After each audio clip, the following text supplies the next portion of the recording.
Visões do Céu. Capítulo 15. A Terra Renovada. Mais gloriosa do que podemos imaginar. O leão, que aqui tanto precisamos respeitar e temer, deitar-se-á então com o cordeiro, e tudo na nova terra será paz e harmonia. As árvores na nova terra serão retas e altaneiras, sem deformidades. Os santos terão coroas de glória à cabeça e harpas de ouro nas mãos. Tangerão as harpas de ouro e cantarão do amor redentor, entoando melodias a Deus. Suas antigas provas e sofrimentos neste mundo serão esquecidos e se dissiparão entre as glórias da nova terra. Deixemos que tudo o que é belo em nosso lar terrestre nos lembre o rio de cristal e os campos verdejantes, as árvores farfalhantes e as fontes vivas, a cidade resplendente e os cantores vestidos de vestes brancas de nosso lar celestial, aquele mundo de beleza que nenhum artista pode pintar, nenhuma língua mortal descrever. Cada um de nós tem uma imaginação a respeito do lar dos remidos. É preciso lembrar, entretanto, de que ele será mais glorioso do que o pode pintar a mais brilhante imaginação.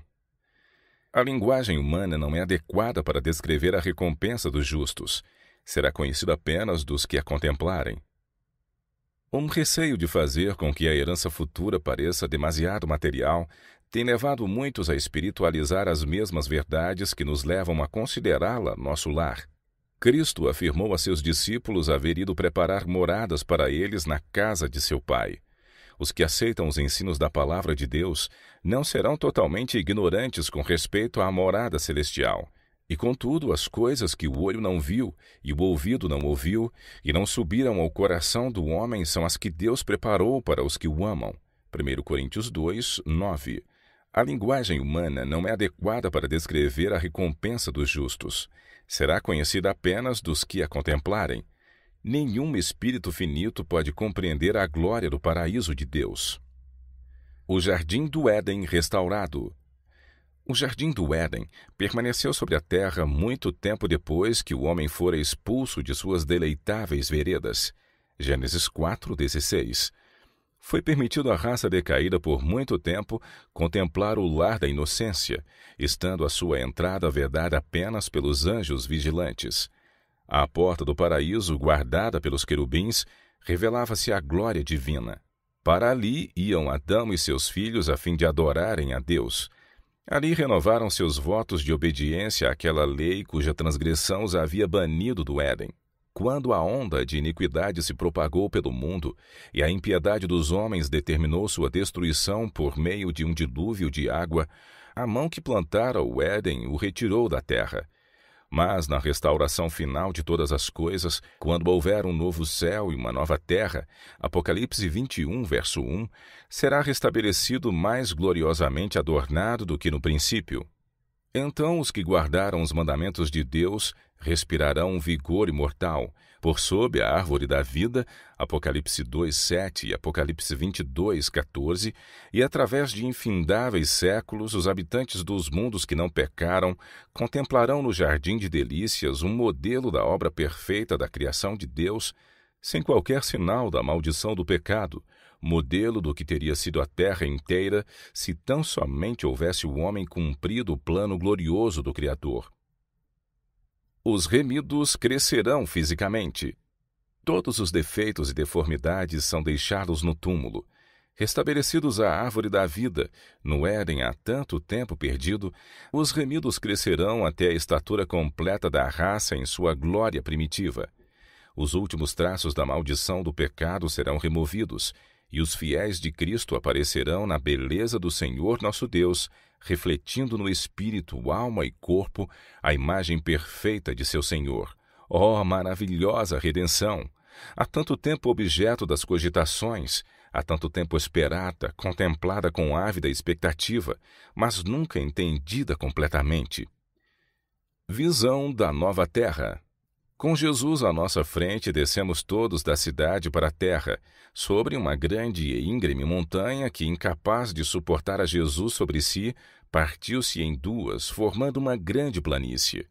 Olhamos então para cima e vimos a grande cidade com 12 fundamentos e 12 portas, 3 de cada lado e um anjo em cada porta. Todos exclamamos: a cidade, a grande cidade vem de Deus descendo do céu. E ela veio e se pôs no lugar em que nos achávamos. Pusemos então a observar as coisas gloriosas fora da cidade. Vi ali casas belíssimas, que tinham a aparência de prata, apoiadas por 4 colunas machetadas de pérolas preciosas, muito agradáveis à vista. Destinavam-se à habitação dos santos. Em cada uma havia uma prateleira de ouro. Vi muitos dos santos entrarem nas casas, tirarem sua coroa resplandecente e pô-la na prateleira, saindo então para o campo ao lado das casas, para lidar com a terra, não como temos de fazer com a terra aqui, não, absolutamente. Uma gloriosa luz lhes resplandecia em redor da cabeça, e estavam continuamente louvando a Deus. Vi outro campo repleto de todas as espécies de flores, e quando as apanhei, exclamei: elas nunca murcharão. Em seguida vi um campo de relva alta, cujo belíssimo aspecto causava admiração. Era uma vegetação viva e tinha reflexos de prata e ouro, quando magnificamente se agitava para a glória do Rei Jesus. Entramos então num campo cheio de todas as espécies de animais: o leão, o cordeiro, o leopardo, o lobo, todos juntos em perfeita união. Passamos pelo meio deles e pacificamente nos acompanharam. Dali entramos num bosque, não como os escuros bosques que aqui temos, não, absolutamente, mas claro e por toda parte glorioso. Os ramos das árvores agitavam-se de um para outro lado, e todos exclamamos: moraremos com segurança na solidão e dormiremos nos bosques. Atravessamos os bosques, pois estávamos a caminho do Monte Sião. No trajeto encontramos uma multidão que também contemplava as belezas do lugar. Notei a cor vermelha na borda de suas vestes, o brilho das coroas e a alvura puríssima dos vestidos. Quando os saudamos, perguntei a Jesus quem eram eles. Disse que eram mártires que por ele haviam sido mortos. Com eles estava uma inumerável multidão de crianças, que tinham também uma orla vermelha em suas vestes. O Monte Sião estava exatamente diante de nós, e sobre o monte um belo templo, em cujo redor havia 7 outras montanhas, sobre as quais cresciam rosas e lírios. E vi as crianças subirem, ou, se o preferiam, fazer uso de suas pequenas asas e voar ao cimo das montanhas e apanhar flores que nunca murcharão. Para embelezar o lugar havia em redor do templo todas as espécies de árvores: o bucho, o pinheiro, o cipreste, a oliveira, a murta, a romanzeira e a figueira, curvada ao peso de seus figos maduros, embelezavam aquele local. E quando estávamos para entrar no santo templo, Jesus levantou sua bela voz e disse: somente os 144.000 entram neste lugar. E nós exclamamos: aleluia! Esse templo era apoiado por 7 colunas, todas de ouro transparente, engastadas de pérolas belíssimas. As maravilhosas coisas que ali vi, não as posso descrever. Oh, se me fosse dado falar a língua de Canaã, poderia então contar um pouco das glórias do mundo melhor. Vi lá mesas de pedra, em que estavam gravados com letras de ouro os nomes dos 144.000. Depois de contemplar a beleza do templo, saímos e Jesus nos deixou e foi à cidade. Logo lhe ouvimos de novo a delicada voz dizendo: vinde, povo meu, viestes da grande tribulação, e fizestes minha vontade. Sofrestes por mim. Vinde à ceia, pois eu me cingirei e vos servirei. Nós exclamamos: aleluia, glória, e entramos na cidade. E vi uma mesa de pura prata, tinha muitos quilômetros de comprimento. Contudo, nossos olhares podiam alcançá-la toda. Vi o fruto da árvore da vida, o maná, amêndoas, figos, romãs, uvas e muitas outras espécies de frutas. Pedi a Jesus que me deixasse comer do fruto. Disse ele: agora não. Os que comem do fruto deste lugar não mais voltam à terra. Mas dentro em pouco, se fores fiel, não somente comerás do fruto da árvore da vida, mas beberás também da água da fonte. E disse: deves novamente voltar à terra e relatar a outros o que te revelei. Então um anjo me trouxe mansamente a este mundo escuro. Tudo é pureza e paz. Tão somente por intermédio de Cristo pode você assegurar-se do céu, onde tudo é pureza, santidade, paz e bênçãos, onde se encontram as glórias que nenhum lábio humano é capaz de descrever. O ponto mais avançado ao qual podemos chegar, quando se trata de descrever a recompensa que aguarda o vencedor, é dizer que ela constitui um muito mais excelente e eterno peso de glória. Será uma eternidade de felicidade, uma bendita eternidade, que desdobrará novas glórias ao longo de eras sem fim. Nenhuma árvore da ciência na nova terra. Nem todas as condições daquela primeira escola edênica se encontrarão na escola da vida futura. Nenhuma árvore da ciência do bem e do mal oferecerá oportunidade para a tentação. Não haverá ali tentador nem possibilidade para o mal. Todos os caracteres resistiram à prova do mal e nenhum será jamais susceptível ao seu poder. Não existirá mar. O mar separa amigos, é uma barreira entre nós e aqueles a quem amamos. Nossas associações são interrompidas pelo vasto e insondável oceano. Na nova terra já não existirá mar, e ali não passará galé com remos.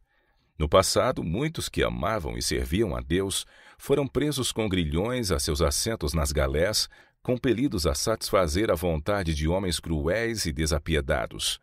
O Senhor contemplou seu sofrimento com simpatia e compaixão. Graças a Deus, na terra renovada, não haverá torrentes impetuosas, nem oceano consumidor, nem ondas agitadas e rumorejantes. Sem lágrimas nem funerais. No lar dos remidos não haverá lágrimas, nenhum cortejo fúnebre, nenhuma exteriorização de luto. E morador nenhum dirá, enfermo estou, porque o povo que habitar nela será absolvido da sua iniquidade. Isaías 33, 24. Uma rica maré de felicidade fluirá e aprofundar-se-á ao avançar a eternidade. Consideremos com todo o empenho o bendito porvir. Atravesse a nossa fé toda a nuvem de escuridão e contemplemos aquele que morreu pelos pecados do mundo. Ele abriu os portais do paraíso para todos quantos o recebem e nele creem. A esses dá ele o poder de se tornarem filhos e filhas de Deus. Que as aflições que nos angustiam de maneira tão cruel se transformem em lições instrutivas, ensinando-nos a prosseguir para o alvo pelo prêmio da soberana vocação em Cristo. Sejamos animados pelo pensamento de que o Senhor logo virá. Alegre-nos o coração essa esperança. Estamos a caminho de casa. Aquele que nos amou de tal maneira que morreu por nós, construiu para nós uma cidade. A Nova Jerusalém é o nosso lugar de repouso. Não haverá tristeza na cidade de Deus. Nenhum véu de infortúnio, nenhuma lamentação de esperanças frustradas e afeições sepultadas serão jamais ouvidas. Logo as vestes de opressão serão trocadas pela veste nupcial. Logo testemunharemos a coroação de nosso Rei. Aqueles cuja vida esteve escondida com Cristo, os que na terra combateram um bom combate da fé, resplandecerão com a glória do Redentor no reino de Deus. Sem casamentos nem nascimentos. Homens há hoje que expressam a crença de que haverá casamentos e nascimentos na nova terra. Os que creem nas Escrituras, porém, não podem admitir tais doutrinas. A doutrina de que nascerão filhos na nova terra não constitui parte da firme palavra da profecia. 2 Pedro 1,19. As palavras de Cristo são demasiado claras para serem mal compreendidas. Elas esclarecem de uma vez por todas a questão dos casamentos e nascimentos na nova terra. Nenhum dos que forem despertados da morte, nem dos que forem trasladados sem ver a morte, casará ou será dado em casamento. Eles serão como os anjos de Deus, membros da família real. Não haverá noite ou necessidade de repouso. Na cidade de Deus não haverá noite. Ninguém necessitará ou desejará repouso. Não haverá cansaço em fazer a vontade de Deus e oferecer louvor a seu nome. Sempre sentiremos a frescura da manhã e sempre estaremos longe de seu termo. Não necessitarão de lâmpada nem de luz do sol, porque o Senhor Deus os alumia. Apocalipse 22, 5. A luz do sol será sobrepujada por um brilho que não é ofuscante, e contudo suplanta incomensuravelmente o fulgor de nosso sol ao meio-dia. A glória de Deus e do Cordeiro inunda a santa cidade com luz imperecível. Os remidos andam na glória de um dia perpétuo, independentemente do sol. Comunhão face a face. Nela não vi templo, porque o seu templo é o Senhor Deus Todo-Poderoso e o Cordeiro. Apocalipse 21, 22. O povo de Deus tem o privilégio de entreter franca comunhão com o Pai e o Filho. Agora vemos por espelho em enigma. 1 Coríntios 13, 12. Contemplamos a imagem de Deus refletida como em espelho, nas obras da natureza e em seu trato com os homens. Mas então o conheceremos face a face, sem um véu protetor de separação. Estaremos em sua presença e contemplaremos a glória do seu rosto. Não haverá dor, doenças ou morte. Oh, como anseio pela vinda de Jesus! Anseio aquele lar no reino da glória, onde não haverá doença, dor, sofrimento nem morte. Sem discórdia ou contenda. Vozes contenciosas não perturbam a suave e perfeita paz do céu. Seus habitantes não conhecem tristezas, desgostos e lágrimas. Tudo está em perfeita harmonia, em perfeita ordem e perfeita felicidade.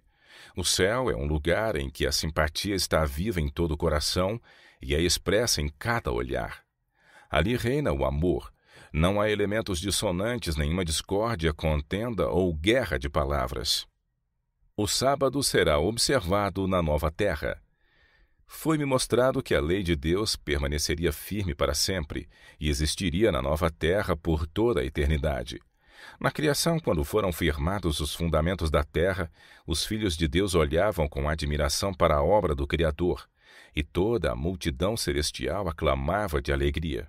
Então foi que se lançara o fundamento do sábado. No fim dos 6 dias da criação, Deus repousou no 7º dia de toda a obra que fizera, e abençoou o 7º dia e o santificou, porque nele repousara de toda a sua obra.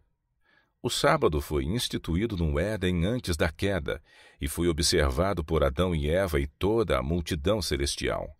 Deus repousou no 7º dia, e o abençoou e santificou. Eu vi que o sábado nunca será anulado. Antes, por toda a eternidade, os santos remidos e toda a multidão celestial o observarão em honra ao grande Criador. O sábado não se destinava meramente a Israel, mas ao mundo. Fora tornado conhecido ao homem no Éden, e como os demais preceitos do Decálogo, é de imutável obrigatoriedade. Dessa lei de que o 4º mandamento é uma parte, declara Cristo: até que o céu e a terra passem, nenhum jota ou um tio se omitirá da lei, sem que tudo seja cumprido. Mateus 5, 18. Enquanto céus e terra durarem, continuará o sábado como sinal do poder do Criador. E quando o Éden florescer novamente na terra, o santo e divino dia de repouso será honrado por todos debaixo do sol. Desde um sábado até outro, os habitantes da glorificada nova terra irão adorar perante mim, diz o Senhor. Isaías 66, 23. Como os fiéis de todos os tempos. Ali os remidos conhecerão como são conhecidos. O amor e simpatias que o próprio Deus plantou em cada um encontrarão ali o mais verdadeiro e suave exercício.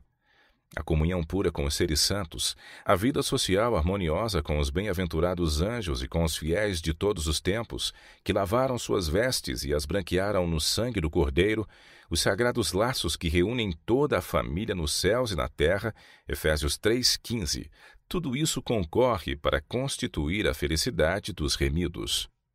A alegria dos redimidos. Tudo no céu é nobre e elevado. Todos procuram o interesse e a felicidade dos outros. Ninguém se dedica ao cuidado de si mesmo. O prazer principal de todos os seres santos é presenciar a alegria e felicidade dos que lhes estão ao redor. O povo de Deus se sentirá em casa. Na Bíblia, a herança dos salvos é chamada um país. Hebreus 11, 14 a 16. Ali o pastor celestial conduz seu rebanho às fontes de águas vivas. A árvore da vida produz seu fruto de mês em mês, e as folhas da árvore são para a saúde das nações. Existem torrentes sempre a fluir, claras como cristal, e ao lado delas, árvores ondeantes projetam sua sombra sobre as veredas preparadas para os resgatados do Senhor. Ali as extensas planícies avultam em colinas de beleza, e as montanhas de Deus erguem seus altivos píncaros. Nessas pacíficas planícies, ao lado daquelas correntes vivas, o povo de Deus, durante tanto tempo peregrino e errante, encontrará um lar. O meu povo habitará em morada de paz, e em moradas bem seguras e em lugares quietos de descanso. Isaías 32, 18. Nunca mais se ouvirá de violência na tua terra, de desolação ou destruição nos teus termos, mas aos teus muros chamará salvação e às tuas portas louvor. Isaías 60, 18. Edificarão casas e as habitarão, e plantarão vinhas e comerão o seu fruto. Não edificarão para que outros habitem, não plantarão para que outros comam. Os meus eleitos gozarão das obras das suas mãos.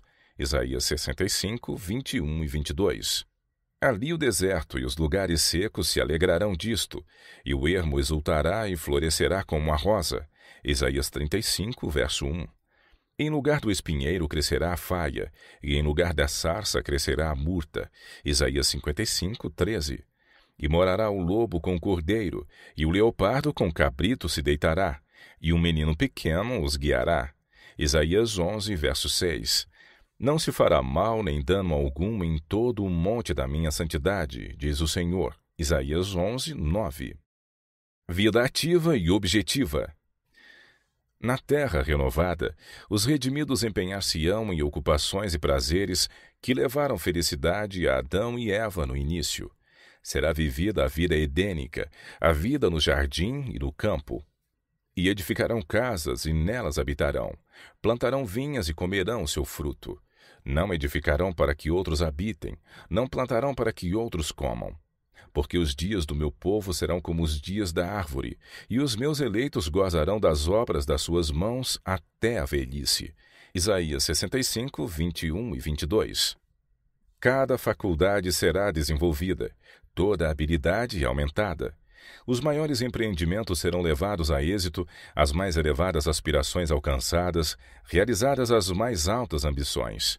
E surgirão ainda novas alturas a serem alcançadas, novas maravilhas para serem admiradas, novas verdades a serem compreendidas, novos objetos de estudo a desafiarem as faculdades do corpo, da mente e da alma.